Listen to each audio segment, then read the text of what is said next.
SK easy chemistry. I hope आप लोग अच्छे होंगे एकदम मेरे जैसे। आज हम लोग पढ़ने वाले हैं simple harmonic oscillator. I have tried to cover maximum topic in SHO। Okay, so हम लोग एकदम बेसिक से पढ़ने वाले हैं। सबसे पहले हम SHO में पढ़ेंगे कि आखिर SHO क्या है, उसकी क्लासिकल कंसेप्ट क्या है, उसकी एनर्जी का फॉर्मूला क्या है, और वेव फंक्शंस कैसे निकालते हैं, वेव फंक्शन प्लॉट्स कैसे निकालते हैं, 1D SHO क्या है, 2D SHO क्या है, 3D SHO क्या है, ये सब हम लोग आज पढ़ने वाले हैं। अगर आप वीडियो में नए हो तो please don't forget to subscribe my channel, like my channel and share please करिएगा। ओके, सो आज स्टार्ट करते हैं SHO के साथ।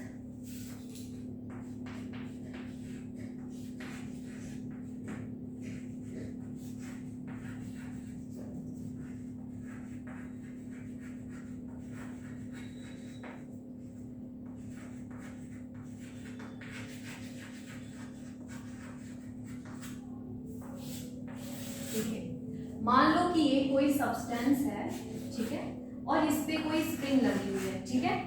अगर इस स्प्रिंग को अगर हम लोग थोड़ा सा खींचते हैं तो ये ऐसे हो जाती है। अगर मान लो इस स्प्रिंग को हम लोग थोड़ा सा कंप्रेस कर दे, मतलब थोड़ा सा दबा दे अगर मान लो, तो ये ऐसे हो जाएगी, ठीक है। तो इस फिनोमेना को बोलते हैं हम लोग स्ट्रेचिंग,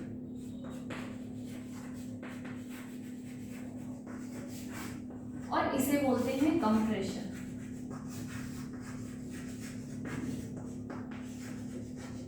ठीक है, अब एक ग्राफ बनाती हूं मैं। यहाँ मान लो कोई सब्सटेंस है, जैसे मान लो कोई सब्सटेंस है, ठीक है। जब हम इसे खींचते हैं, जब हम लोग खींचते हैं तो ये मान लो कोई रबर ही लिया है। अगर इस रबर को हम ऐसे खींचते हैं तो यहाँ से यहाँ तक क्या हुआ, एक्सपैंड हुआ, राइट, एक्सपैंड ही होगा। तो जब हम किसी भी सब्सटेंस को खींचते हैं या रबर को खींचते हैं तो पीछे साइड क्या होता है, एक फोर्स काम करता है। वो फोर्स का काम होता है कि इस खिंचाव का अपोज करना, ठीक है। तो इसे अगर हम लोग खींच रहे हैं तो वो फोर्स पीछे के साइड काम कर रहा है, उस फोर्स को हम लोग बोलते हैं रीस्टोरिंग फोर्स। अब आपको पता है कि रीस्टोरिंग फोर्स किसके वजह से आया है, उस एक्सपेंशन के वजह से आया। इसका मतलब क्या है कि वो जो रीस्टोरिंग फोर्स है वो किस पे डिपेंड कर रही है, एक्सपेंशन पे डिपेंड कर रही है। एक हम लोगों ने पढ़ा होगा हुक्स लॉ, हुक्स लॉ। अब यहाँ पर मान लो हम लोगों ने एक्सपेंशन किया, तो ये एक्सपेंशन यहाँ से यहाँ तक गया। ये इसका क्या है, आइडियल डिस्टेंस है। इस आइडियल डिस्टेंस को मान लो R इक्विलिब्रियम, ठीक है। एक्सपेंशन कहाँ से कहाँ तक हुआ, यहाँ से यहाँ तक एक्सपेंशन हुआ, जिसको हम लोग मान लो X मानते हैं, ठीक है। अब क्या है, जब हम किसी रबर को ऐसे खींचते हैं, एक्सपेंशन हुआ, जब इसको छोड़ देते हैं तो आपको पता है छोड़ते ही क्या होता है, वो कंप्रेस हो जाता है। तो मान लो कंप्रेस होकर यहाँ तक गया, ठीक है। अब यहाँ से यहाँ तक की जो डिस्टेंस है मान लो R है, तो एक्सपेंशन किसके बराबर हो गया, X बराबर R माइनस R इक्विलिब्रियम के, ठीक है। तो ये हमारा एक्सपेंशन है, R minus R equilibrium. Hooke's law क्या है, अब ये हम लोग यहाँ से यहाँ तक जब एक्सपेंड किया तो पीछे साइड क्या काम करने वाला है, रीस्टोरिंग फोर्स, ठीक है। रीस्टोरिंग फोर्स काम कर रहा है। तो आप यहाँ से पता लगा सकते हो कि रीस्टोरिंग फोर्स किस पे डिपेंड कर रहा है, हमारे एक्सपेंशन पे डिपेंड कर रहा है। इसका मतलब है कि यहाँ पे जो फोर्स है वो डायरेक्टली प्रोपोर्शनल है X के, X इज एक्सपेंशन। और आपको पता है कि जो हम लोगों ने एक्सपेंशन किया है, रीस्टोरिंग फोर्स अपोजिट डायरेक्शन पे लग रहा है। इसका मतलब है कि F जो है वो डायरेक्टली प्रोपोर्शनल है माइनस X के, ठीक है। तो अब जब हम लोग प्रोपोर्शनल की साइन हटाते हैं तो एक कांस्टेंट आता है, वो कांस्टेंट मान लो K, और X पहले से था और माइनस भी पहले से था। तो ये हमारा क्या है, रीस्टोरिंग का फॉर्मूला। एक और फॉर्मूला है किसका, फ्रीक्वेंसी का। यहाँ पर इसको बोलते हैं nu, nu is a frequency, वो इक्वल होता है 1/2 pi under root K/m। Okay, 2 pi constant है, आपको पता है K क्या है यहाँ पे, फोर्स कांस्टेंट, और M क्या है यहाँ पे, मास, ठीक है, रिड्यूस्ड मास जिसे बोलते हैं, या मास बोलो, ठीक है। ये हमारी फ्रीक्वेंसी है। एक और फॉर्मूला होता है वेव नंबर का, वो इक्वल होता है 1/2 पाई C अंडर रूट K/m के इक्वल होता है, राइट। ओके, सो यहाँ पर ये जो हम लोगों ने अभी तक पढ़ा वो क्या था, क्लासिकल SHO था।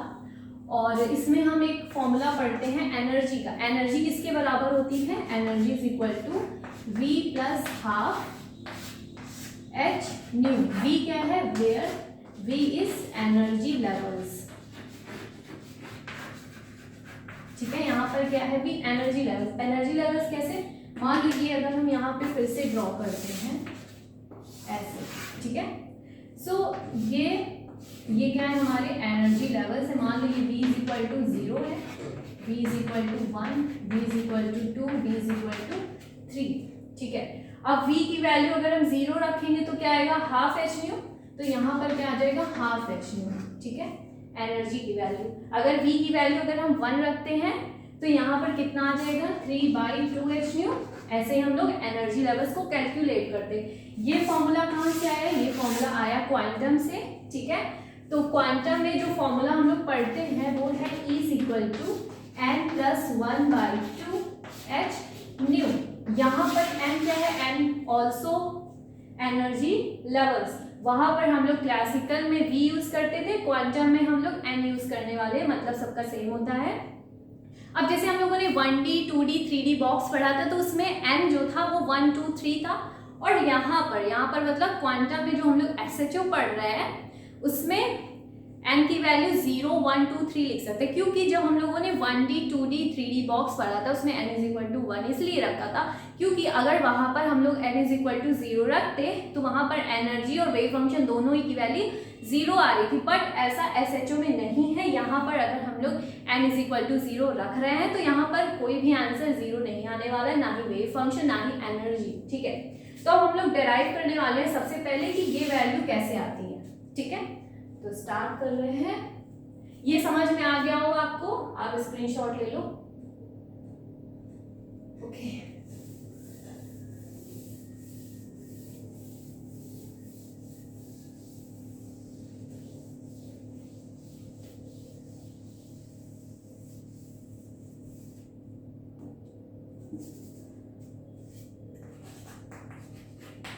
ठीक है, स्क्रॉडिंगर वेव इक्वेशन क्या था, Schrodinger wave equation d2 psi upon dx square plus इसके बाद d2 psi upon dx square 2m upon h cross square e minus v psi is equal to 0, ठीक है। E इज एनर्जी और v क्या है, potential energy, ठीक है। तो पोटेंशियल एनर्जी बराबर होता है हाफ के एक्स स्क्वायर, ठीक है। के क्या है, फोर्स कांस्टेंट, एक्स क्या है, एक्सटेंशन जो हम लोगों ने देखा था। तो d2 psi upon dx square plus 2m upon h cross square e minus v क्या है, हाफ के x square psi is equal to 0। अब क्या करना है, इसको इससे मल्टीप्लाई करो, इसको इससे मल्टीप्लाई करो, ठीक है। d2 psi upon dx square plus 2m e upon h cross square, ठीक है, माइनस इसका मल्टीप्लाई इससे करके देखना तो क्या आने वाला है, m के x square upon h cross square, ठीक है। और शायद बाहर ही था, 0 आ गया, ठीक है। अब क्या है कि जो होता है एक हमारा टर्म बीटा, ठीक है। बीटा इक्वल होता है अंडर रूट m के अपॉन h क्रॉस के, ठीक है। अगर इस बीटा का हम लोग स्क्वायर कर देते हैं तो क्या हो जाएगा, beta square is equal to m के अपॉन h क्रॉस स्क्वायर। अब सबसे पहली बात कि बीटा की यहाँ क्या जरूरत थी, तो हम लोग इतने बड़े एक्सप्रेशन को छोटा करने के लिए किसी भी कांस्टेंट या किसी भी रिप्रेजेंटेशन का यूज कर सकते हैं, जिससे हमारा जो इक्वेशन है वो क्या हो जाए, थोड़ा छोटा हो जाए और सिंपल कर सके उसे, ठीक है। अब इसको अगर हम छोटा कर देते हैं, देखो 2m ई अपॉन h क्रॉस भी है यहाँ पे, ठीक है। क्या है यहाँ पे, 2m ई अपॉन h क्रॉस स्क्वायर, इसको हम अल्फा मान लेते हैं, ठीक है। तो अल्फा रख लो एक बार, d2 psi upon dx square plus alpha minus beta square. देखो m के h क्रॉस की वैल्यू क्या है, बीटा स्क्वायर है, देख लीजिए एम के अपॉन एच क्रॉस स्क्वायर की वैल्यू क्या है बीटा स्क्वायर, तो यहाँ पर रखो बीटा स्क्वायर और एक्स स्क्वायर बच रहा है और फिर शाय इज इक्वल टू 0। अब देखो ये टर्म और ये टर्म हुआ ना सिंपल, अब इसको आसानी से हम लोग सॉल्व कर सकते हैं। अब देखिए एक टर्म देखो बीटा तो हो गया, एक टर्म आती है कहाँ लिखूं मैं, यही लिख लेती हूँ, दिस इज अ जाई, क्या बोलते हैं इसे जाई, जेड आई, जाई, जाई इज इक्वल टू होता है रूट बीटा इंटू एक्स के, रूट बीटा, रूट में सिर्फ बीटा है एक्स नहीं है, ठीक है, रूट बीटा इंटू एक्स। अगर इस जाई को हम स्क्वायर कर देते हैं तो किसके बराबर हो जाता है बीटा एक्स स्क्वायर के, ठीक है, किसके बराबर हुआ बीटा एक्स स्क्वायर के बराबर हुआ। ओके अब यहाँ पर क्या है, यहाँ पर क्या है बीटा स्क्वायर एक्स स्क्वायर, अगर इस बीटा को हम ऐसे लिखें beta into beta x square, तो इस बीटा स्क्वायर के जगह हम एक्स ये जो जाय है उसे लिख सकते हैं, ठीक है, तो लिखते हैं d2 जाय upon D x square plus alpha minus xi square और क्या बचेगा बीटा जाय शाय इज इक्वल टू 0, ठीक है, शाय इज इक्वल टू 0 है, ठीक है। अब एक बार आप लोग ये देख लो, इसके बाद फिर मैं मिटाऊंगी। ओके यहां तक समझ में, एक बार फिर से देख लो, d2 psi dx square plus 2m upon H cross square E minus V psi is equal to 0 है। इसके बाद आपको पता है v क्या है, यहाँ पे पोटेंशियल एनर्जी है, वो क्या है हाफ के एक्स स्क्वायर, हाफ के एक्स स्क्वायर यहाँ पर वैल्यू पुट करेंगे v की, देन क्या करेंगे इसका मल्टीप्लाई इससे और इसका मल्टीप्लाई इससे कर लेंगे, ठीक है। अब इसका मल्टीप्लाई करने के बाद ये आता है 2m e upon H cross square को हम लोग अल्फा मानते हैं, तो अल्फा रखेंगे और m के अपॉन एच क्रॉस स्क्वायर किसके बराबर होता है बीटा स्क्वायर के, ठीक है, और जो जाय स्क्वायर है जाय स्क्वायर किसके बराबर होता है बीटा एक्स स्क्वायर के, ठीक है। इसको सब कुछ यहाँ पर पुट करते हैं और ये हमारी वैल्यू आती है, ठीक है। किस लिए हम लोग ये सब करते हैं, ताकि हमारा सिस्टम क्या हो सके सिंप्लीफाई हो सके, ठीक है।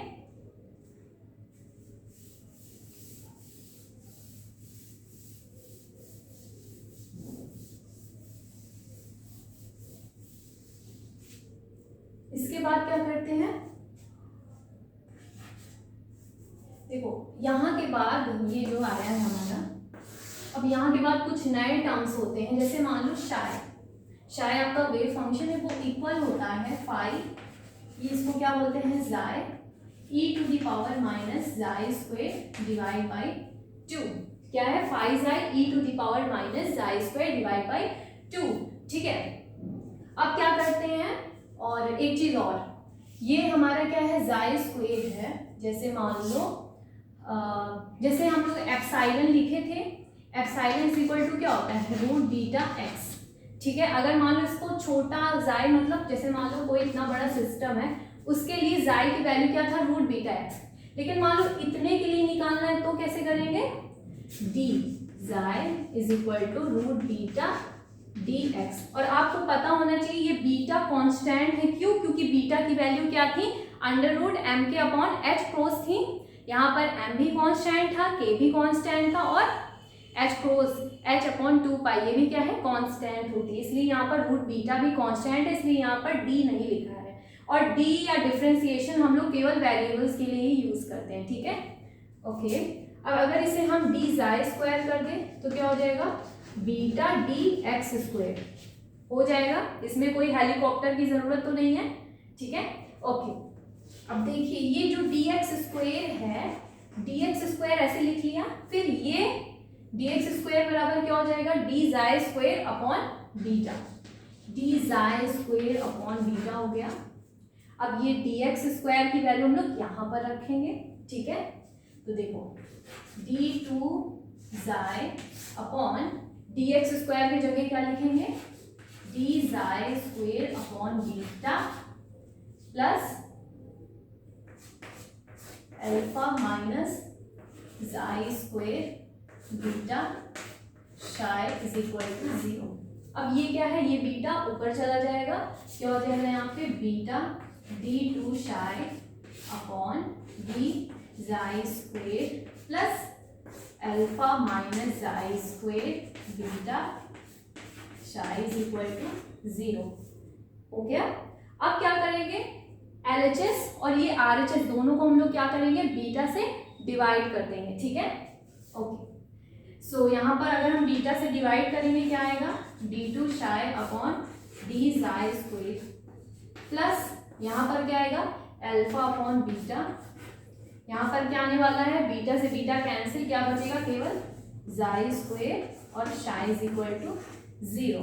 ठीक है, ये यहाँ तक आया। अब इसके बाद क्या करना है, अब इसमें और तो कुछ नहीं सॉल्व करना है। अब क्या करेंगे, ये शाई की वैल्यू हम लोग उठा करके यहाँ रखने वाले हैं। ठीक है, तो रखते हैं।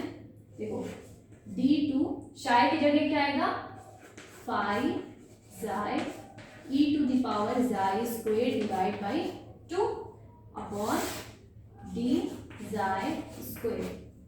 कोई प्रॉब्लम होनी भी नहीं चाहिए। Alpha upon beta you know, ये शाई का मल्टीप्लाई एक बार यहाँ होगा और यहाँ होगा, तो अल्फा अपॉन बीटा और यहाँ आएगा शाई, और शाई की वैल्यू ये है, यहाँ लिखते हैं 5 xi e to the power minus xi square divide by 2। ठीक है, माइनस जाई स्क्वायर, यहाँ पर भी शाई आएगा तो शाई की वैल्यू रखेंगे 5 xi e to the power minus xi square divide by 2 और क्या है, इक्वल टू 0। ठीक है, तो ये टर्म आती है। ओके, एक बार लिख लीजिए। अब हम जब इस वैल्यू को सॉल्व करेंगे तो क्या आएगा,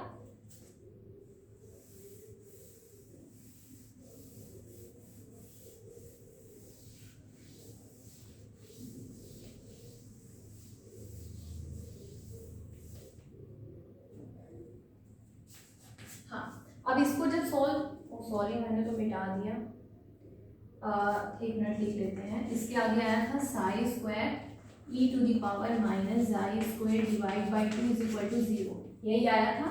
ठीक है, अब क्या है, इसको जब हम लोग सॉल्व करेंगे तो हमें क्या मिलने वाला है, d2 5 जाई अपॉन d जाई माइनस 2 जाई d5 जाई अपॉन d जाई plus alpha upon beta minus 1 5 जाई इज इक्वल टू 0। ठीक है, ये टर्म मिलेगी। ठीक है, अब इस टर्म का क्या यूज है, इस टर्म का कोई यूज नहीं है। इस टर्म से सिर्फ हमें इतने पार्ट से मतलब है, अल्फा अपॉन बीटा माइनस 1 का। ठीक है, तो लिख लेते हैं अल्फा अपॉन बीटा माइनस 1। ये जो अल्फा अपॉन बीटा माइनस 1 होता है वो 2n के इक्वल होता है। सोचो, इतना लंबा हम लोगों ने डेरिवेशन किया, उसके बाद ज़रूरत किसी पड़ी सिर्फ इतनी की, बहुत मेहनत है।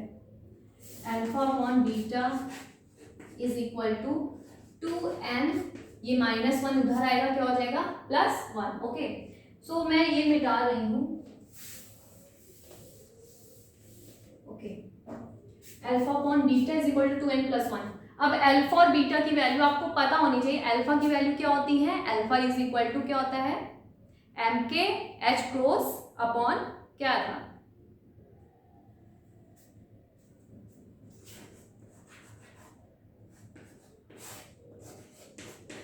ये आया था। अल्फा की वैल्यू क्या थी, 2mk upon h cross square upon beta किसके बराबर है, बीटा इज इक्वल टू, अभी हम लोगों ने पढ़ा था, under root mk upon what, h cross. ठीक है, under root mk upon h cross के इक्वल था। ठीक है, आई थिंक यहाँ पर e था, I am really sorry, 2me upon h cross square upon under root mk upon h cross. ठीक है, तो अल्फा की वैल्यू क्या थी, अल्फा की वैल्यू थी mk, sorry 2me upon h cross square, तो वैल्यू ही या मैं भूल जाती हूँ बार बार, आप लोग मत भूलिएगा, 2me upon h cross square under root mk upon h cross. ठीक है, is equal to 2n plus 1। ठीक है, अब यहाँ क्या है, 2me upon h cross square into h cross upon under root mk is equal to 2n plus 1। ठीक है, अब क्या है, ये h क्रॉस से ये एक h क्रॉस कैंसिल हो जाएगा, राइट। ओके, सो क्या क्या बचेगा, देखो 2e तो यहाँ लिख लो, h क्रॉस यहाँ लिख लो, ठीक है, इनटू ये m बचा है, m को हम under root m into under root m लिख सकते हैं, बिल्कुल लिख सकते हैं। और नीचे क्या बचा है, डिनोमिनेटर में under root m k is equal to 2n plus 1, ठीक है। अंडर रूट m और क्या है, अंडर रूट k, ये दोनों ही अंडर रूट में है, किसी को कोई प्रॉब्लम है। अब ये एक अंडर रूट m से एक अंडर रूट m कैंसिल हो जाएगा, क्या बचेगा 2e upon h cross into ये भी अंडर रूट m में है, ये भी अंडर रूट k है, इसे हम ये लिख सकते हैं under root m upon k is equal to 2n plus 1, ठीक है। अब क्या करना है, एनर्जी को यही रहने दो, ठीक है, एनर्जी को यही रहने दो। इसके बाद क्या करो, ये 2 नीचे आएगा, क्या हो जाएगा 2n प्लस 1 डिवाइड बाई 2, ठीक है। ये 2 नीचे आ जाएगा, h क्रॉस ऊपर चला जाएगा और ये वाला टर्म पलट जाएगा, आप लोग देख लेना एक बार अच्छे से। तो क्या आ जाएगा h cross under root k upon m, ठीक है, ये आने वाला है। अब देखो energy, you know 2n divide by 2 plus 1 by 2 क्या हो जाएगा n प्लस 1 बाई 2। नहीं, मैथ्स तो आती ही होगी आप लोगों को। h क्रॉस हम क्या लिखते हैं, h अपॉन 2 पाई और under root k upon m। अभी थोड़ी देर पहले हम लोगों ने एक फॉर्मूला पढ़ा था किसका, फ्रीक्वेंसी का। फ्रीक्वेंसी इज इक्वल टू किसके बराबर थी, 1 upon 2 pi under root k upon m। तो यहाँ पर अगर हम 1 लिख दे तो 1 upon 2 pi under root k upon m किसके बराबर हो गया, E is equal to n plus 1 by 2 h, और ये किसके बराबर है, न्यू के, देखो हो गया वेराइज। E is equal to n plus 1 by 2 h nu. बहुत लंबा फॉर्मूला था यार, थक गई मैं, आप लोग मत थकिएगा मेरे जैसे। सो इसके बाद हम लोग क्या पढ़ने वाले हैं, वेव फंक्शन के बारे में, ठीक है। देखो वेव फंक्शन, अभी फॉर्मूला क्या था, शाई is equal to pi xi e to the power minus xi square divide by 2, यही था। अब देखो ये पाई जाई जो है, पाई जाई जो है वो एच एन जाई के बराबर होती है, ठीक है। एच एन जाई क्या है, एच एन जाई है यहाँ पे हर्माइट पॉलिनोमियल,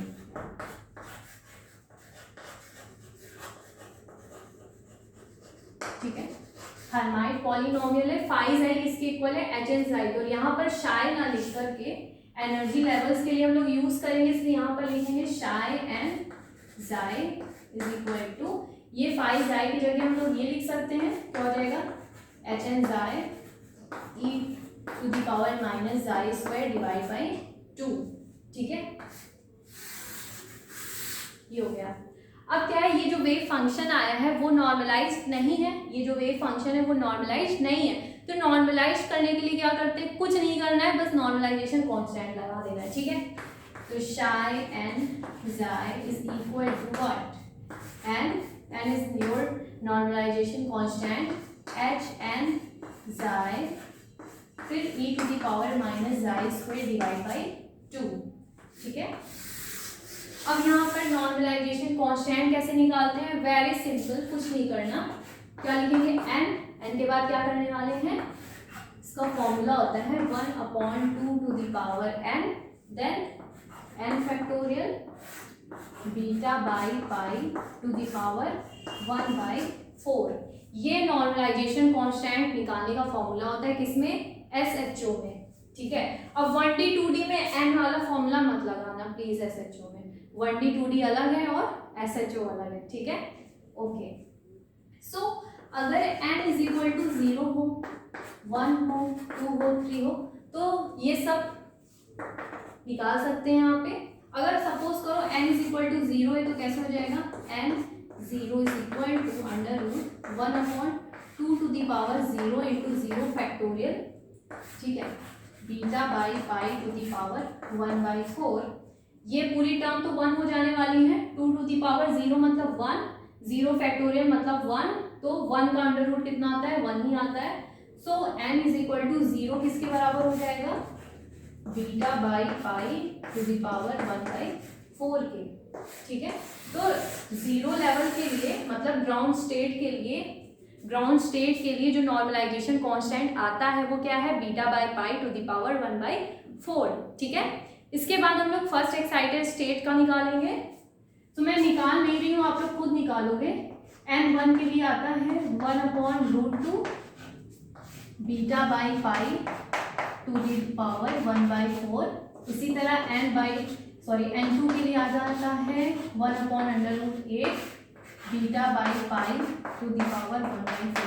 देखो सबसे पहले आपको फॉर्मूला का रट्टा लगाना होगा।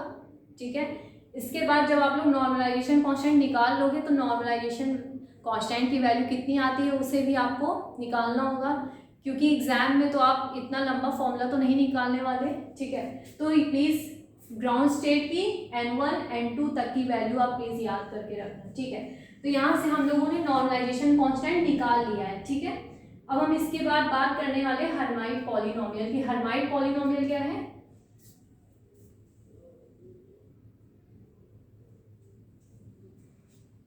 जल्दी से आप लोग लिख लो।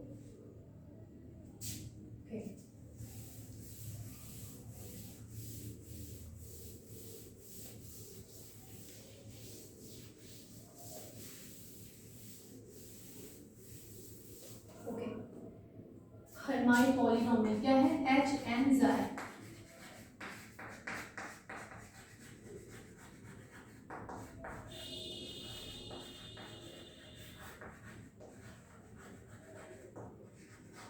ठीक है, एच एन ज़ाई क्या है, हर्माइट पॉलिनोमियल। हर्माइट पॉलिनोमियल क्या है, Hermite polynomial is a mathematical term. ठीक है, उसकी हम लोग वैल्यू निकालते हैं।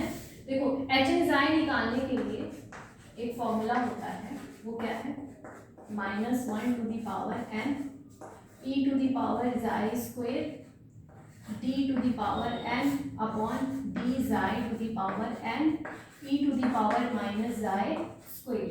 ठीक है, तो ये फॉर्मूला है हमारा किसके लिए, हर्माइट पॉलिनोमियल निकालने के लिए। यहाँ से हम H N is equal to 0, 1 और 2 बस इतनी ही वैल्यू निकाल सकते हैं, इतने ही लेवल्स के लिए। ठीक है, तो निकालते हैं h0 xi is equal to -1 to the power 0 e to the power xi square d to the power 0 upon d xi square, sorry d xi to the power 0 e to the power minus xi square. आपको पता है किसी की भी power अगर 0 है तो वो किसके बराबर हो जाएगी, 1 के इक्वल। ठीक है, तो ये भी 1 के इक्वल हो जाएगी और ये भी किसके इक्वल हो जाएगी, 1 के। ठीक है, तो h0 xi is equal to e to the power xi square minus xi square, क्या हो जाएगा, h0 xi is equal to e to the power 0 हो जाएगी, xi square minus xi square क्या हो जाएगा, 0। ठीक है, और किसी की भी पावर अगर 0 है तो किसके इक्वल हो जाएगी, 1 के। मतलब h0 ज़ाई की जो वैल्यू आती है वो 1 आती है। ठीक है, तो ये n इज इक्वल टू 0 के लिए हो गया। अब n इज इक्वल टू 1 के लिए निकालते हैं, hn1 xi is equal to -1 to the power 1 e to the power minus xi square d by d xi e to the power minus xi square. ये कैसे हुआ, d to the power n मतलब 1, d to the power xi की power n मतलब 1। ठीक है, अब इसका क्या कर दो, डिफरेंशिएशन कर दो। -1 की पावर 1 है, कितना आएगा, -1। ठीक है, फिर e to the power minus, sorry यहाँ पे प्लस होगा, प्लस ज़ाई स्क्वायर, देन इसका डिफरेंशिएशन क्या करोगे, -2 ज़ाई आएगा। ठीक है, -2 xi e to the power minus xi square. अगर आपको इसका फॉर्मूला नहीं पता है तो आप प्रीवियस वीडियो मेरे देख सकते हो, उसमें इसका फॉर्मूला हम लोगों ने लिखा है। ठीक है, ओके, सो देखो -1 है, ये -2 क्या है, ये -2 कांस्टेंट है, ये आगे आ जाएगा। -2 और जाई, ठीक है।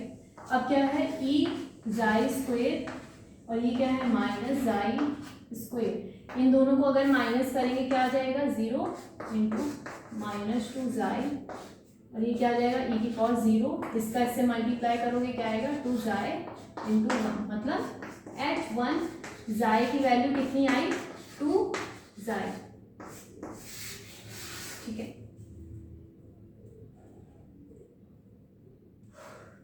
इसके बाद H2 के लिए निकालते हैं।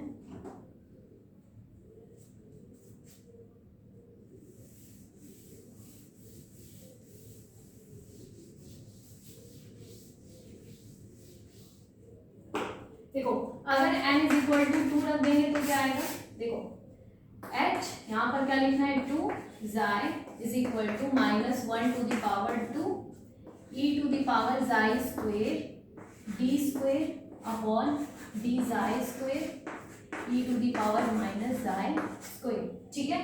देखो स्टेप बाय स्टेप देखना, -1 का स्क्वायर मतलब -1 इंटू -1, ठीक है। तो -1 इंटू -1 किसके बराबर है देखिए 1 के बराबर।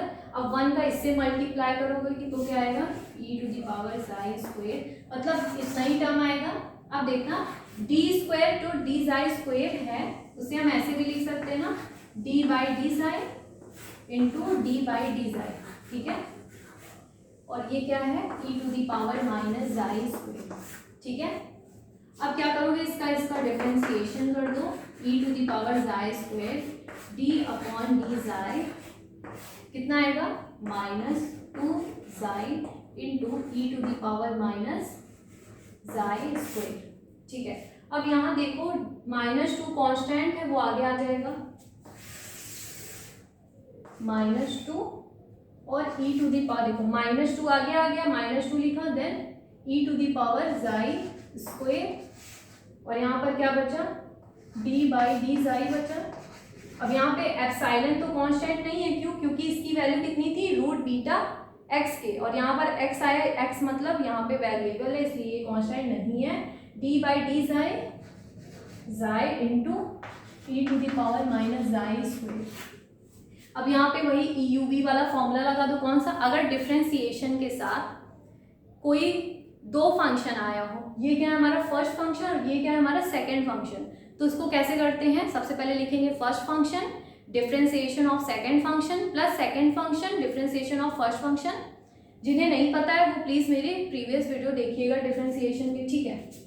Okay, -2 e to the power xi square क्या होगा, फर्स्ट फंक्शन क्या है हमारा ये और सेकंड फंक्शन ये, तो first function differentiation of second function plus second function differentiation of first function,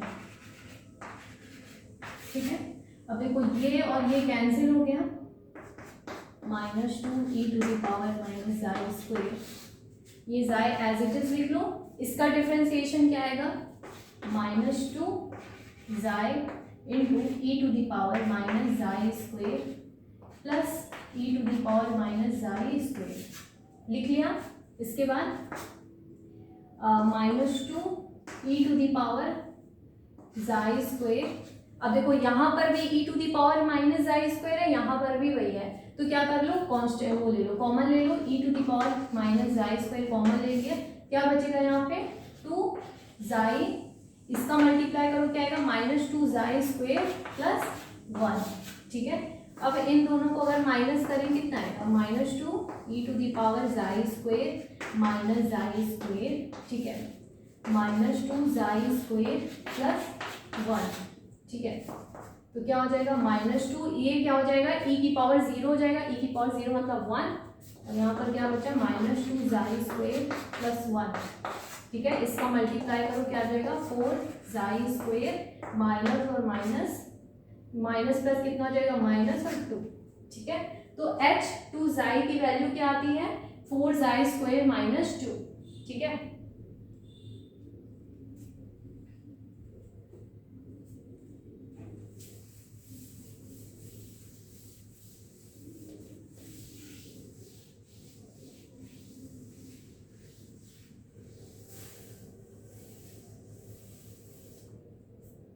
अब हम लोगों ने n इज इक्वल टू 0, 1 और 2 के लिए तो निकाल लिया, लेकिन अभी 3 बचा है, 4 बचा है, 5 बचा है, उसको कैसे निकालेंगे? उसको निकालेंगे हम लोग एक नए फॉर्मूले से, ठीक है। वो क्या है? H N plus 1 xi is equal to 2 जाई एच एन जाई, ठीक है, minus 2n H N minus 1 जाए। कितने फॉर्मूले याद करने पड़ेंगे बेचारे बच्चों को। अब देखो, अगर मेरे को H3 के लिए निकालना है, H3 जाए के लिए, ठीक है, तो यहाँ पर n की वैल्यू हमें 2 माननी पड़ेगी। अगर H4 जाए के लिए निकाल रहे हैं तो यहाँ पर n क्या मानना पड़ेगा? 3, मतलब 1 कम, ठीक है। तो यहाँ पर बताओ H3 के लिए निकालना है तो यहाँ पर n की वैल्यू क्या माननी पड़ेगी? 2, राइट। तो चलो स्टार्ट करते हैं। H2 plus 1 xi is equal to 2 जाई H n क्या है यहाँ पे? 2 जाई माइनस 2 इंटू n क्या है यहाँ पे? 2 H n माइनस 1 मतलब 2 माइनस 1 जाई, ठीक है। H2 plus 1 xi is equal to what? 2 जाई। यहाँ जो H2 जाई है इसकी वैल्यू अभी हम लोगों ने निकाला था कितना? 4 जाई स्क्वायर माइनस 2, ठीक है। 4 जाई स्क्वायर माइनस 2 माइनस 2 टू जा 4, H2 माइनस 1 मतलब H1 जाई, और H1 जाई की वैल्यू हम लोगों ने कितनी निकाली थी? 2 जाई, ठीक है। तो क्या हो जाएगा यहाँ पे? 2 जाई। फिर क्या है? 2 इसका इससे मल्टीप्लाई, इसका इससे मल्टीप्लाई करो, कितना आ जाएगा? 4 टू जा 8 और यहाँ पे स्क्वायर और यहाँ पे जाई की पावर 1 है, कितना हो जाएगा? 8 जाई क्यूब माइनस 2 टू जा 4 जाई माइनस 4 टू जा 8 जाई, ठीक है। तो H3 जाई कितना आ जाएगा? 8 जाई क्यूब माइनस कितना हो जाएगा? 12 जाए, ठीक है। तो हम लोगों ने क्या क्या निकाला? n इज इक्वल टू 0 के लिए निकाला, हर्माइट पॉलिनोमियल 1 के लिए निकाला, 2 के लिए निकाला, 3 के लिए निकाला, ठीक है। अब 4 5 आप निकाल लो, सारा तो मैं नहीं निकाल सकती, ठीक है। सो नॉर्मलाइजेशन कांस्टेंट भी हम लोगों ने निकाल लिया है। अब क्या करना है बताओ? शाई की वैल्यू हम लोगों ने क्या मानी थी? Psi n xi is equal to what? H N xi, यहाँ पर नॉर्मलाइजेशन कांस्टेंट भी था, ठीक है, ठीक है। एच एन जाई, इसके बाद e to the power minus xi square divide by 2, ठीक है। अगर ग्राउंड यहाँ लिखोगे ग्राउंड स्टेट के लिए, ग्राउंड स्टेट मतलब n इज इक्वल टू 0 के लिए कैसे निकलेगा? शाई 0 और यहाँ पे xi is equal to n की वैल्यू ग्राउंड स्टेट के लिए हम लोगों ने कितनी निकाली थी? Beta by pi to the power 1/4, ठीक है। तो यहाँ n की जगह क्या लिखेंगे? Beta by pi to the power 1/4। फिर क्या आया? एच एन जाई, H0 जाई के लिए हम लोगों ने क्या निकाला था? 1, ठीक है। फिर क्या बचा? e to the power minus xi square divide by 2, ठीक है। अब शाई 0 यहाँ पे xi is equal to beta by pi to the power 1/4 into e to the power xi square divide by 2, ठीक है। ये हमारा वेव फंक्शन आया किसके लिए? ग्राउंड स्टेट के लिए, ठीक है। अब इसके बाद हम लोग फर्स्ट एक्साइटेड स्टेट के लिए निकालते हैं wave function for first excited state. First excited state मतलब यहाँ पे n की वैल्यू कितनी रखनी है? 1, ठीक है। तो psi 1 xi is equal to normalisation constant first excited state के लिए कितनी आई थी? 1/√2 beta by pi to the power 1/4, यही आई थी normalisation constant, beta by pi to the power 1/4। ये नॉर्मलाइजेशन कांस्टेंट लिख लिया। अब एच एन जाई, H1 जाई की वैल्यू कितनी आई थी? 2 जाई आई थी, राइट। तो यहाँ लिखो 2 जाई, ये लिख लिया हम लोगों ने। अब क्या बचा है यहाँ पे? e टू दी पावर, यहाँ पर मैं नीचे लिख रही हूँ e to the power minus xi square divide by 2। ये किसके लिए आई? फर्स्ट एक्साइटेड स्टेट के लिए आ गई, ठीक है। अब second excited state, third excited state की वैल्यू आप लोग निकालने वाले हो। अब मैं पढ़ाने वाली हूँ एनर्जी 1D की, 2D की, 3D की। इसके बाद हम लोग वेव फंक्शन प्लॉट्स पढ़ेंगे, प्रोबेबिलिटी प्लॉट्स पढ़ेंगे, ठीक है। इसके बाद ये वीडियो खत्म। ओके, स्क्रीनशॉट ले लीजिए आप लोग।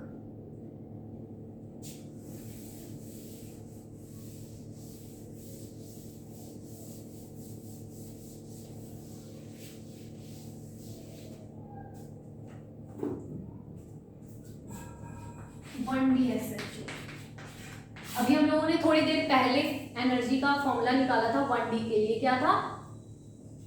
E is equal to n plus 1/2 h nu. किसके लिए थी? 1D के लिए थी, ठीक है। यहाँ पर n इज इक्वल टू 0 रखोगे तो क्या आएगा? E is equal to 1/2 h nu, ठीक है। n इज इक्वल टू अगर 1 रखेंगे, n इज इक्वल टू 1 रखेंगे तो क्या आएगा? E is equal to 3/2 h nu, ठीक है। अगर n इज इक्वल टू 2 रख देंगे तो एनर्जी की वैल्यू क्या आएगी? 5/2 h न्यू, ठीक है। तो इस तरह से हम एनर्जी निकालते हैं 1D के लिए। अगर इसके एनर्जी लेवल्स अगर हम ड्रॉ करते हैं, अगर यहाँ पे n इज इक्वल टू 0 रखे, 1 रख दिया, 2 रख दिया और 3 रख दिया, ठीक है। तो n इज इक्वल टू 0 के लिए क्या आया था? Half h nu. n is equal to 1 के लिए आया था 3/2 h nu. n is equal to 2 के लिए आया था 5/2 h nu. n is equal to 3 के लिए आएगा 7/2 h न्यू। अब आप देखो यहाँ पे इसकी डीजेनेसी कितनी होगी? डीजेनेसी मतलब क्या होता है? देखो, कोई भी एनर्जी लेवल्स, मतलब एक से ज्यादा अगर कोई एनर्जी लेवल्स है और उनकी एनर्जी अगर सेम आ रही है, जितने भी एनर्जी लेवल्स की वैल्यू सेम आएगी, वो क्या होगी? उसकी डीजेनेसी। लेकिन यहाँ पर जितने भी एनर्जी लेवल्स हैं उनमें से किसी की भी एनर्जी सेम नहीं आई है, ठीक है।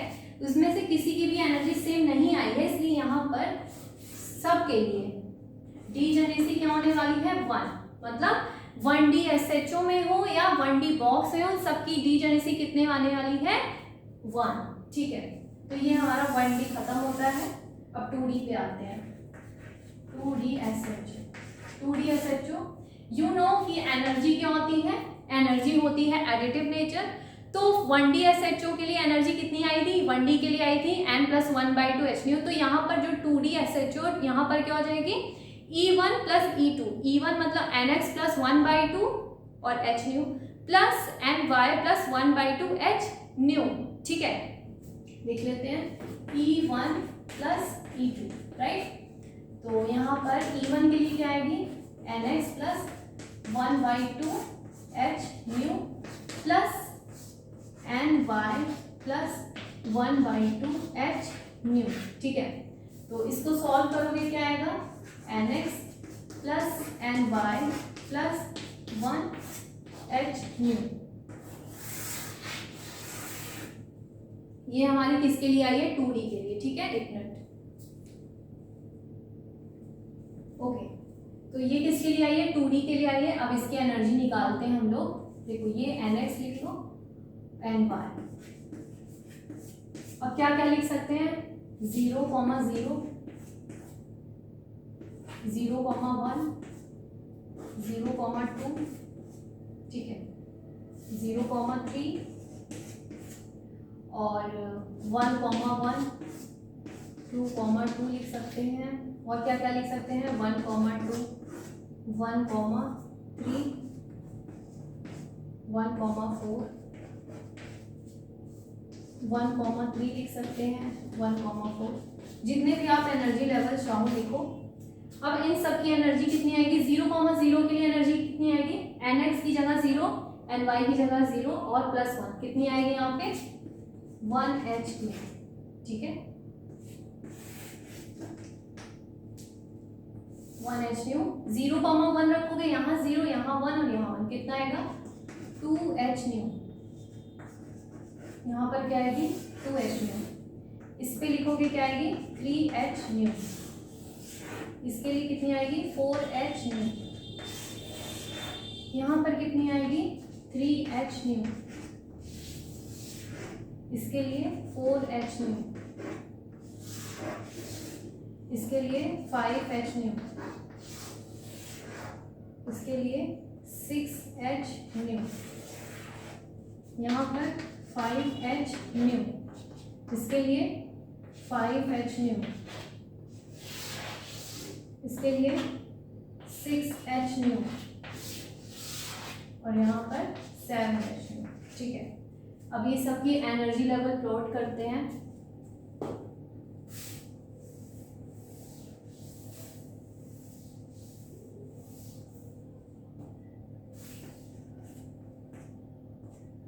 ओके,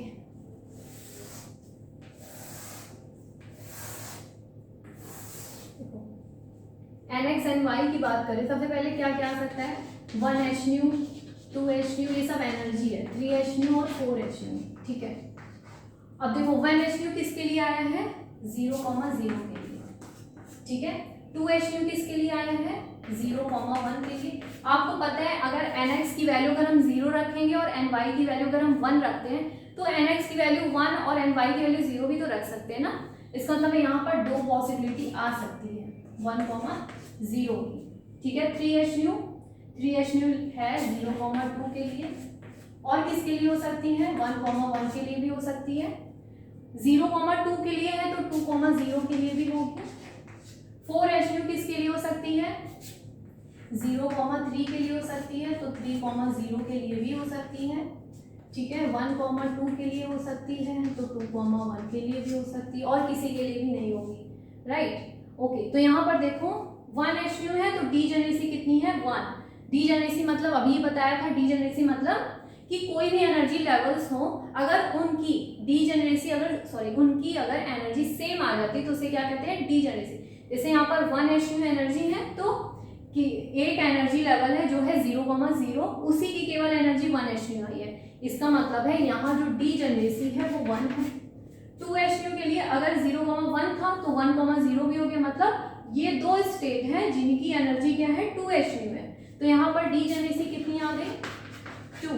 राइट, 0,2, 1,1, 2,0 की एनर्जी कितनी है, 3H न्यू, मतलब यहाँ पर डीजेनरेसी कितनी है, 3।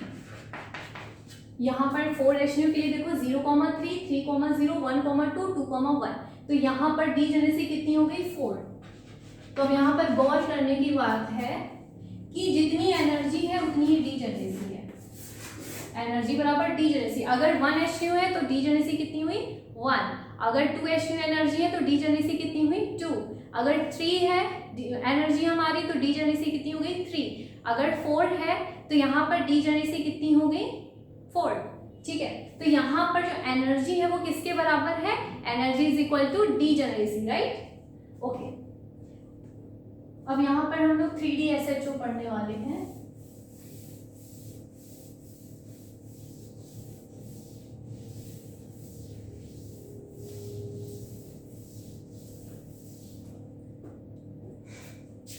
Three D S H O के लिए जो एनर्जी का फॉर्मूला होगा E is equal to E1 की जगह हम EX plus EY plus EZ लिख सकते हैं।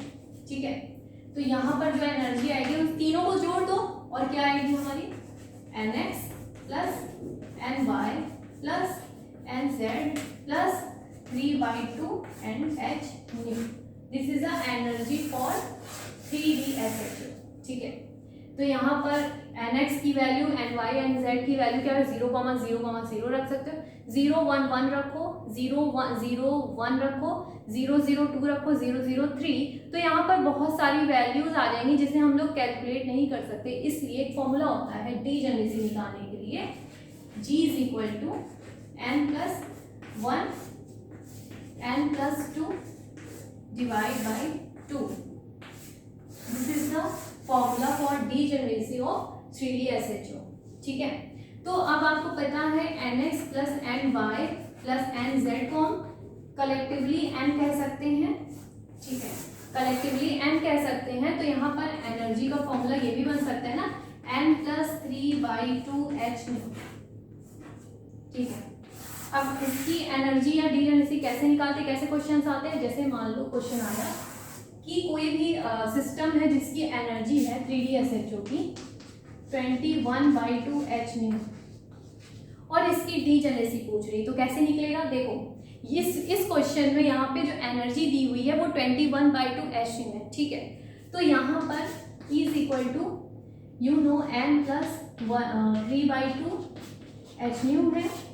तो यहाँ पे एनर्जी कितनी दी है 21/2, तो यहाँ पर लिख सकते हैं 21/2 H nu is equal to n plus 3/2 H new.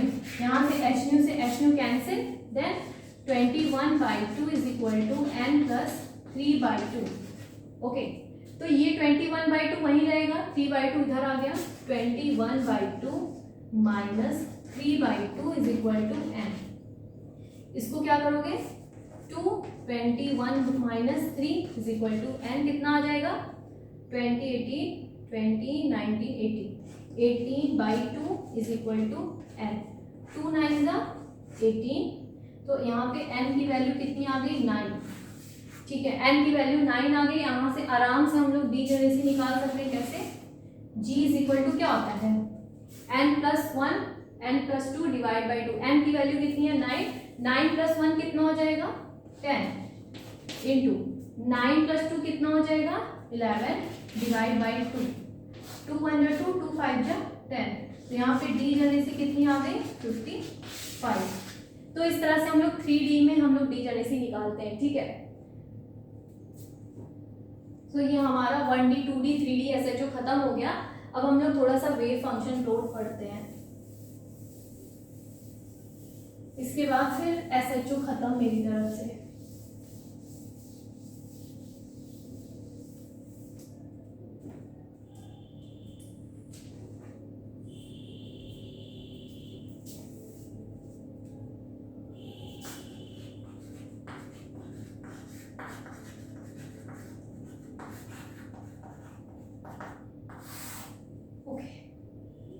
सबसे पहले वेव फंक्शन प्लॉट लिखने से पहले आपको याद होना चाहिए वेव फंक्शन कितना आया था, beta by 5 to the power 1/4 e to the power minus xi square divide by 2, यही आया था। Beta by pi to the power 1/4 क्या है, कांस्टेंट है। वेव फंक्शन प्लॉट में हम लोग कांस्टेंट नहीं लिखते, कोई भी प्लॉट्स बना रहे हो उसमें कांस्टेंट हम नहीं लिखते, क्या आ जाएगा जाई square divide by 2। You no जाई स्क्वायर किसके बराबर होता है, बीटा एक्स स्क्वायर के।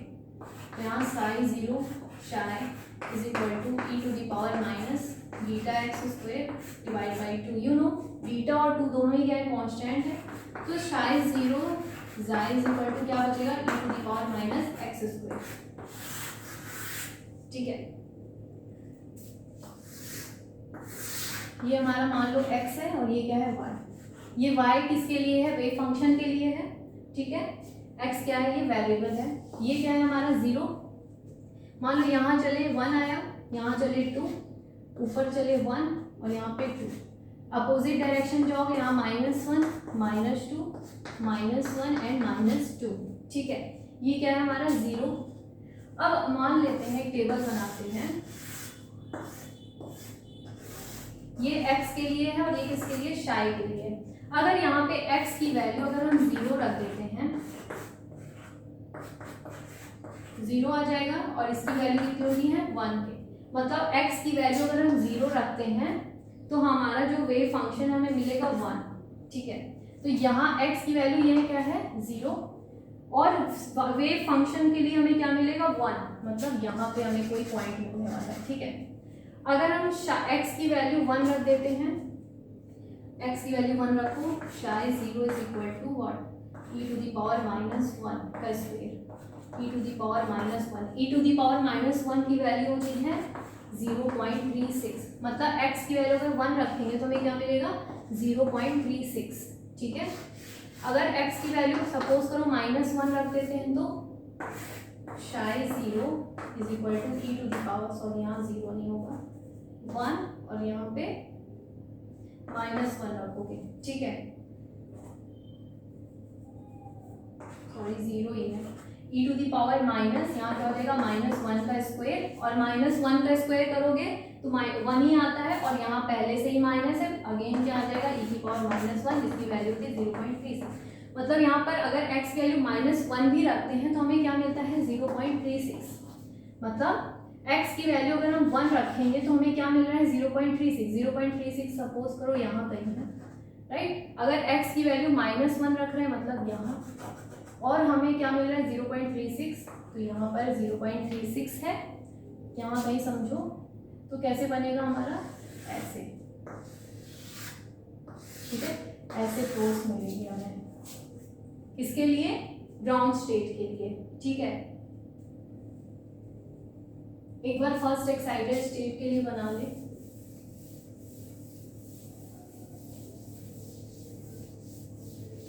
देखो एक बार अगर हम लोग फर्स्ट एक्साइटेड स्टेट के लिए बनाते हैं, फर्स्ट एक्साइटेड स्टेट, तो इसके लिए हमें क्या मिला था, psi1 xi is equal to मिला था हमें what 1/√2 beta by pi to the power 1/4, ठीक है, और e to the power minus xi square divide by 2, ऐसे ही कुछ मिला था।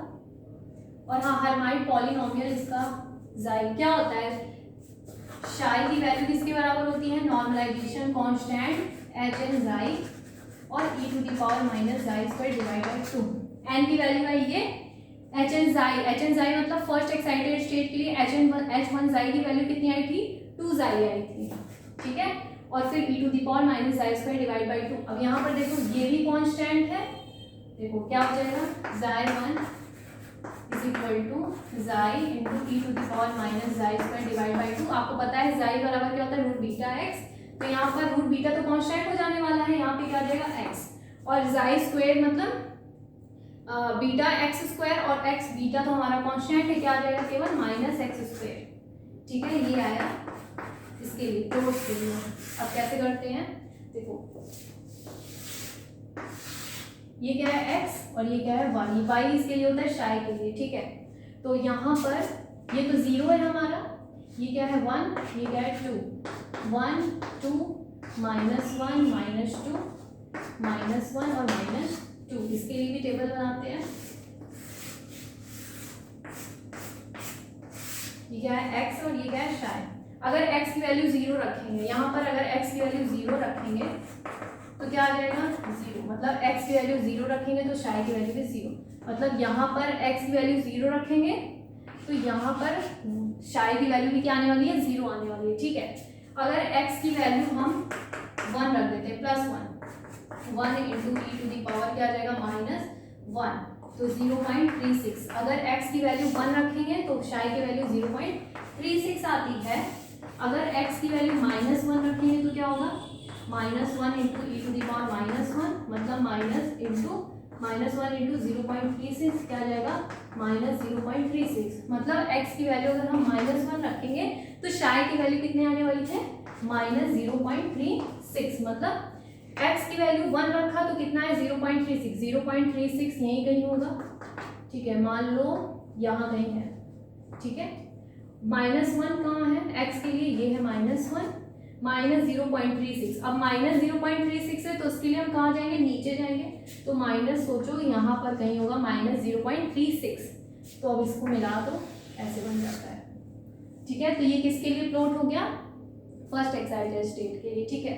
अब इसके बाद हम लोग ढेर सारे प्लॉट्स बनाते हैं।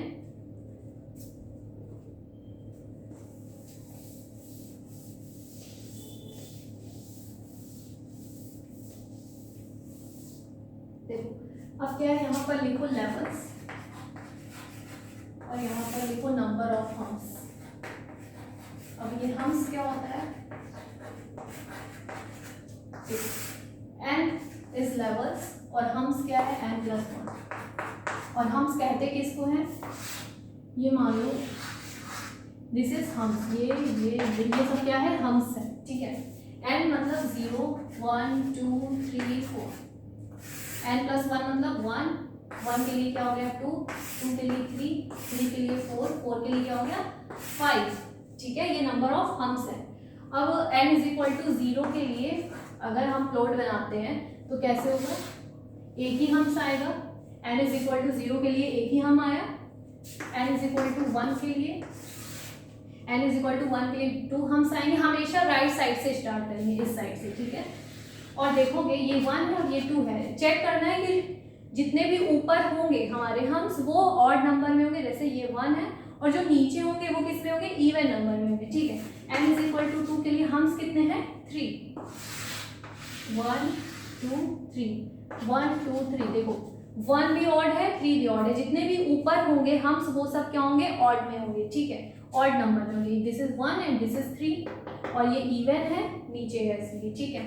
n इज इक्वल टू 3 के लिए हम्स कितने होंगे, 4, 1 2 3 4, ठीक है, 1 2 3 4, ठीक है। इसी तरह n इज इक्वल टू 5 के लिए मान लो निकालना है, कैसे निकलेगा, 1 2 3 4, 1 2 3 4 5 और ये क्या है 6, ठीक है। तो ये हो गया हमारे हम्स, ठीक है। अब इसके बाद एक बार प्रोबेबिलिटी वाला देख लेते हैं। प्रोबेबिलिटी में जो ग्राफ होता है उसमें ज़्यादा डिफरेंस नहीं होता, सिर्फ एक फर्क होता है, वो क्या है कि जैसे हम लोग नॉर्मल जो शाय वर्सेस एक्स बनाते हैं उसमें क्या है, हम्स जो है ऊपर और नीचे होता है, लेकिन जब हम लोग प्रोबेबिलिटी के लिए निकालते हैं, प्रोबेबिलिटी के लिए जो हम लोग निकाल रहे हैं उसमें वेव फंक्शन क्या होता है, शाय स्क्वायर वर्सेस एक्स के, ठीक है। यहाँ पे हम क्या नीचे साइड नहीं होते, जैसे मान लो कि n इज इक्वल टू 6 के लिए निकाल रहे हैं, तो यहाँ पर कैसे बनेगा प्रोबेबिलिटी का, 1 2 3 4 5 6 7, 1 2 3 4 5 6 7, हम्स उतने ही होंगे, बस क्या है नीचे नहीं होंगे, ऊपर ही सारे हम्स होने वाले हैं, ठीक है। सो यहाँ पर आज SHO खत्म करते हैं, मेरी तरफ से तो खत्म हो गया है।